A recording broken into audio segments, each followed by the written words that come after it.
আল্লাহ রাব্বুল আলামিন বলেছেন ওয়াকুলনা কাওলাম মারুফা, মেয়েরা যদি কোনো প্রয়োজনে ছেলেদের সাথে কথা বলতে হয় সেই কথাটা হবে স্বাভাবিক এবং প্রয়োজনীয় কথা, অপ্রয়োজনীয় কথা না।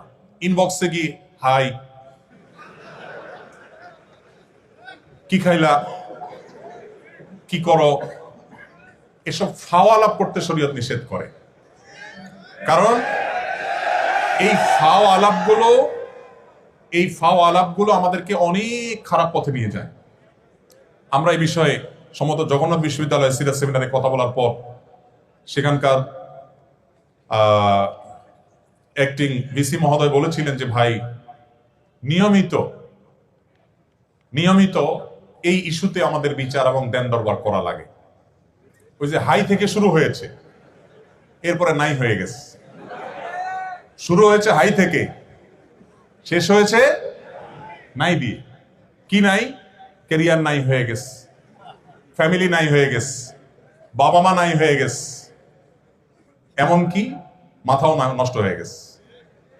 নবী করিম সাল্লাল্লাহু আলাইহি ওয়াসাল্লাম বলেছেন, একজন বুদ্ধিমান প্রচন্ড মেধাবী পুরুষের ব্রেইনকে মুহূর্তের ভিতরে ক্যাপচার করে ফেলার ক্ষমতা একজন নারীর চাইতে বেশি আল্লাহ তাআলা কাউকে দেননি।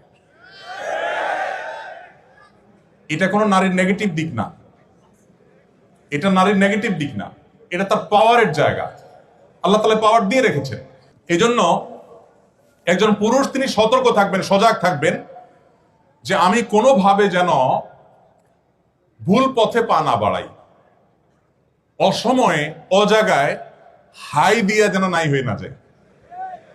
সতর্ক থাকতে বলে শরীয়ত বলে আমাদের সকল ভালোবাসা এগুলোকে আমরা জমিয়ে রাখবো, সবগুলোকে বুকে জমিয়ে রাখবো আমাদের জীবনে বৈধ জীবন সঙ্গিনীর জন্য।